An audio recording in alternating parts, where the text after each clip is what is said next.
Okay, let's get you ready for your workout by doing a mobility station to start out. It's gonna be very simple. We're gonna do the world's greatest stretch, and you're gonna work for a sequence of time on both sides. The exercise is very simple. You just start here, put your foot on up. Multiple things that you can go ahead and do. You can just go ahead and rock back and forth, placing your forearm down. You can go ahead and reach to bring in some rotational mid-back training, or you can go ahead and work on hamstring mobility by just straightening and bending your knee. What you'll do is go for the sequence amount of time that I have you set for, and then alternate sides and do the same thing on the other side. Remember, forearm is your first option. Reaching and rotating is your second option. And hamstring mobility is your third option. So make sure you cycle back and forth through those two exercises to get your body mobilized and ready for the workout.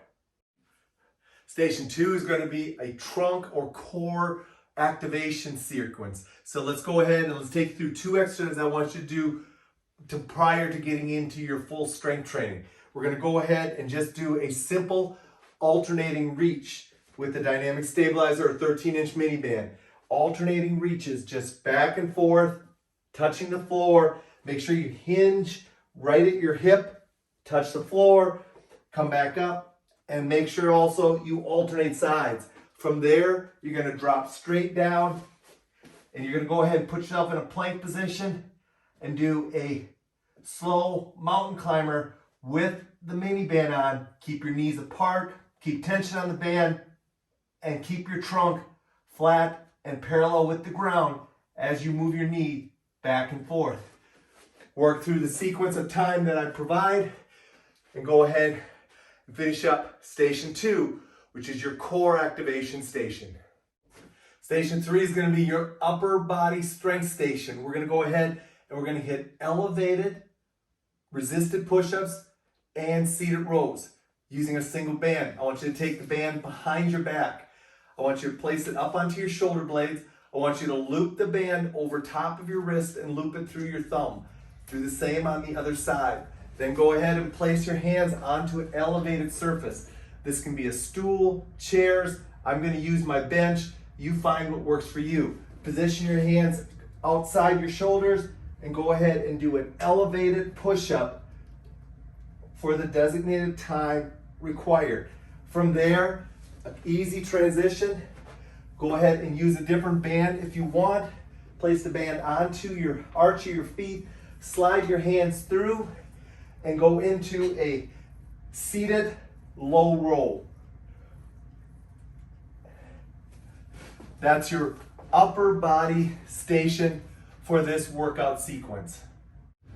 Station 4, your final station, is going to be a lower body strength station. We're going to go ahead and do alternating reverse lunges, right side then left side. I want you to use the half crossover setup. So you're going to flip the band over top of your shoulder.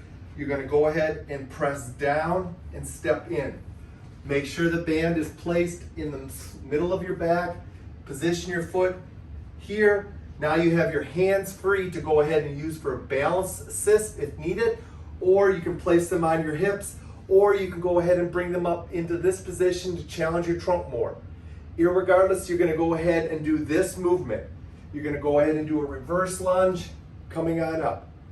Make sure you go ahead and lightly tap the back foot as you do your reverse lunge. Now in transition, press down on the band, let it come in between your legs, flip it over to the opposite shoulder, press down, step in, and you're ready to go ahead and do the reverse lunge on the opposite side. This is going to be your lower body strength station.